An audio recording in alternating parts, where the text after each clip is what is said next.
ำไมต้องมาสอนด้วยอยากจะดูอนิเมะมากกว่าทำไมต้องมาให้สอนด้วยเราไม่น่าไปให้กำลังใจในการสอนครั้งนี้เลยน่าจะเอาเวลาไปเล่นเกมมากกว่านะทำไมถ้าอยากดูแล้วก็ไปดูกันเลย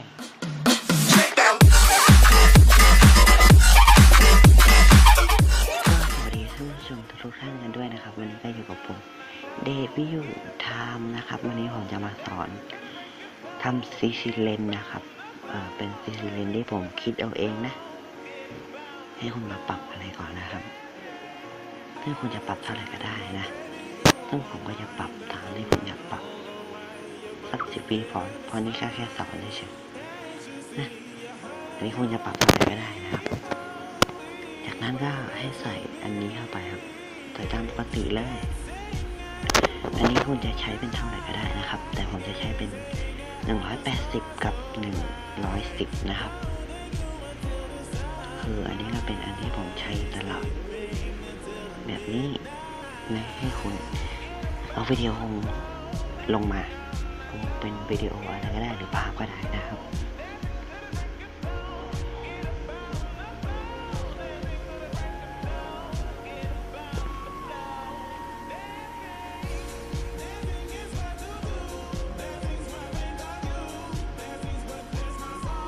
เท่านี้ก็มาบวกที่เพย์นะครับ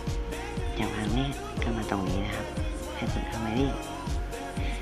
แล้วก็ให้เลือกเพลงมาเพลงหนึ่งเลยนะครับ ผมอาจจะสอนไม่เข้าใจเลยนะครับเพราะไม่เคยสอนสักทีซึ่งผมจะแนะนำอะไรสักอย่างหนึ่งนะครับก็คือ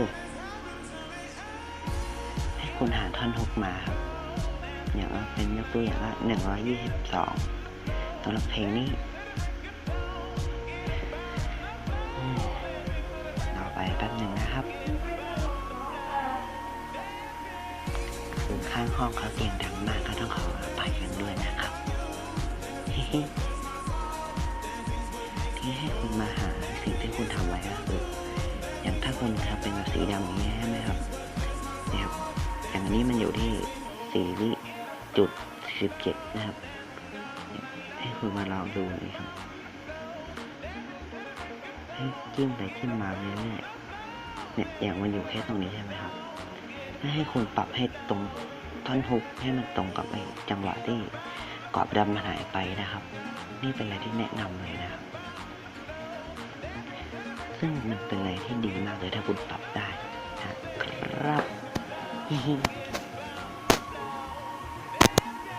ได้อย่าง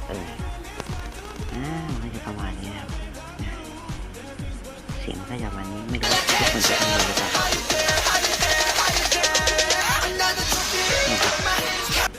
มันก็จะเป็นอะไรที่ดีนะครับต่อไปการปรับซีเล่นให้คุณมาหาท่อนตอน1 วิให้คุณกดบวกตรงนี้ไปให้มาตรงนี้ครับและให้ปรับตรงนี้เป็น-100ตอนนี้ก็เป็นเสร็จไม่ใช่ถึงเสร็จเป็นการปรับขั้นแรกให้ปรับตรงเป็นตรงนี้นะครับนี่ครับเป็นประมาณนี้โอ้ยกดผิดเอาใหม่กันนี่ครับนั่นเป็นอย่างนี้เดี๋ยวใช่ไหมครับเดี๋ยวลดเสียงแป๊บพอได้อย่างนี้ปุ๊บให้คุณมากดที่เอฟเฟกต์ที่ใส่เอฟเฟกต์ครับไม่ให้คุณหาตอนท่อนประมาณตรงนี้ครับให้คุณเลื่อนลงมาเอานี่ครับกดไว้ที่เครื่องไม้สุดครับนี่มีคำนะ DUP อันนี้นะครับให้กดป้ายมันก็ได้เป็นเวลาหนึ่งเลื่อนปรับตรงนี้ไปก่อนว่าเป็นเลข1นะครับอย่าเพิ่งไปบวกอะไรทีนี้ก็มาลงเนี่ยหลังก่อน1มานิดนึงเอาแค่นิดนึงพอนะครับย้ำว่านิดนึงประมาณนี้แล้วคุณกดบวกป้ายให้คุณมาที่ท่อนฮุกที่คุณเตรียมไว้ครับตรงนี้นี่ตรงนี้เสร็จแล้วให้มาที่ ให้มันได้จุดกึ่งกลางนะครับอันต่อไปให้มันได้จุดกึ่งกลางคือคุณจะประมาณไหนก็ได้แต่ให้มันได้ตรงกึ่งกลางกดใต้กดยาวตรงนี้นะให้ปรับตรงนี้เป็น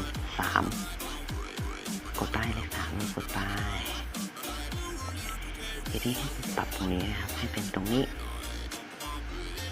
ส่วนตรงนี้ก็ให้ปรับเป็นตรงนี้เท่านี้ก็เรียบร้อยครับเป็น CC เลนอันแรกนะครับอย่างนี้นี่ครับเนี่ยก็ได้แล้วนั่นต่อไป CC เลนต่อไปคือให้คุณนะครับมาวัดระยะจากนี้นิดนึงให้คุณแอดเอฟเฟกต์มาหนึ่งครับอย่าเลื่อนไม่ต้องสุดนะครับนี่ครับหาเข้าไว้ตรงนี้ครับ S F I X H อะไรนี่แหละครับกดป้ายให้บวกให้ปรับตรงนี้ใหม่ครับเป็น0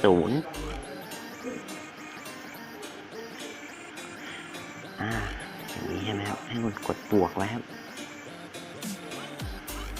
ให้มาหาท่อนฮุกผมลืมไปขั้นตอนหนึ่งขอโทษด้วยนะเราลืมไปขั้นตอนหนึ่งก็คือให้ทุกคนนะครับมาทำเป็นเรียกไงว่าซิงอะไรหรือ SYSC นะครับเป็นประมาณนี้ครับให้คุณวัดระยะเท่าไหร่ก็ได้แต่ผมจะประมาณนี้แล้วกันข้างห้อง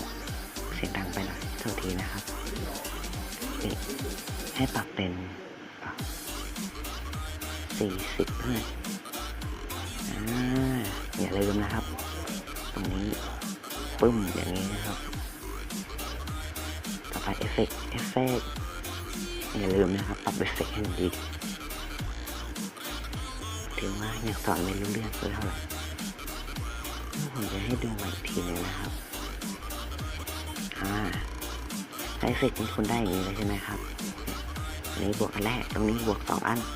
ให้คุณปรับตรงข้างหน้าตัวนี้ให้เป็น-50นะครับ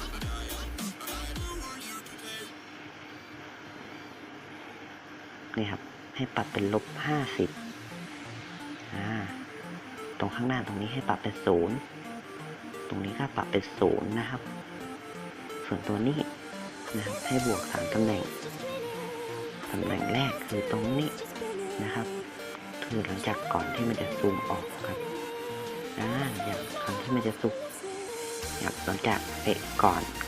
นไอ้ตัวนี้ครับนิดนึงเท่าไหร่ก็ได้ครับแต่ขอแค่นิดนึงพอตำแหน่งที่2คือตรงนี้จะตรงไหนก็ได้ครับแต่อย่างน้อยจะบวกครั้งที่2จะให้มาบวกตรงนี้ก่อนนะครับแรกให้มาบวกตรงท่อนตรงนี้ก่อนแล้วค่อยมาวัดระยะตรงกลางคือตรงนี้ที่จะพาอย่าลืมปรับตรงนี้ด้วยนะเนี่ยปรับตรงนี้ปรับตรงนี้ผู้เรียนสอนเหวอไปหน่อยนะถ้าพยายามเข้าใจกันนะเนี่ยครับ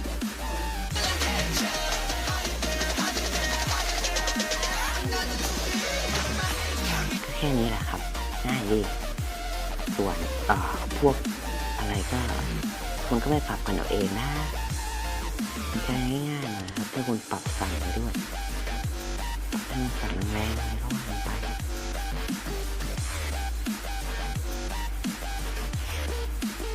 ่ส่วนมากผมจะปรับเป็น7แล้วก็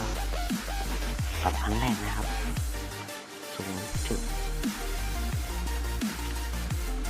0.05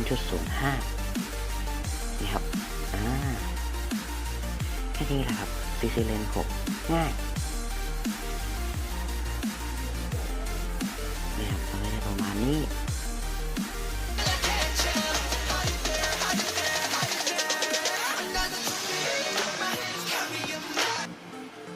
นี่ครับอย่างแรกให้คุณมาบวกตรงนี้ครับจะอธิบายข้างหลังนี่คือช่วงอธิบายแบบง่ายๆครับคือให้คุณมาบวกตรงตอน1 วิบวกตรงนี้1 วินะครับแล้วให้ปรับตรงนี้เป็นไอซีอะไรคืออย่างนี้นะครับปรับได้ให้ปรับตรงนี้เป็น-1นะครับ ไปที่เอฟเฟกต์ครับผมอันแรกให้มาบวกอันนี้นะคือจะพูดง่ายๆว่าแค่นี้มันเป็นตอน 0.8 วินะครับ 0.8 วิเสร็จปุ๊บให้คุณมาบวกตอนท่อน 6 ตรงนี้ครับคือไม่ว่าจะท่อน 6 ตรงไหนก็ได้ครับก็แต่ว่าเป็นท่อน 6 หลังจากได้พื้นสีดำตรงนี้นะครับตุ๊บให้ใส่น้ำมันนี้ให้มันให้เห็นพื้นหลังนี้ใช่ไหมครับบวกตรงนี้แล้วให้ปรับตรงนี้เป็นอย่างนี้ครับผมแล้วก็ให้คุณบวกตรงนี้ให้มันได้ตรงไหนก็ได้ที่มันเป็นตรงกลางให้คุณให้ตรงนี้ปรับเป็นตรงนี้ส่วนอันนี้ให้ปรับเป็น3นะครับต่อไปอันที่2คือก่อนอันนี้นิดนึงก็คือตรงนี้นะครับให้ปรับเป็น0หลังจากนั้นมาบวกตรงท่อน6ตรงนี้อันนี้เป็น-5ปรับให้-50ส่วนตรงนี้ได้อีกอันนึงปรับให้เป็น0อันนี้ก็เป็นอันที่เรียบร้อยครับผมสีเลนอันแรกง่ายนะครับกดเลยนี่นะครับปะง่ายนิดเดียวมันแหลกเกินไปเลย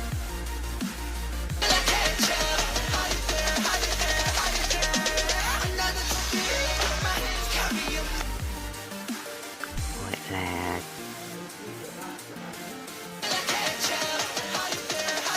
ก็จะประมาณนี้เท่านี้ก็เป็นอันที่เรียบร้อยนะครับถ้าอยากให้สอนทิปอะไรอีกก็อย่าลืมกดไลค์กดแชร์กันด้วยนะบาย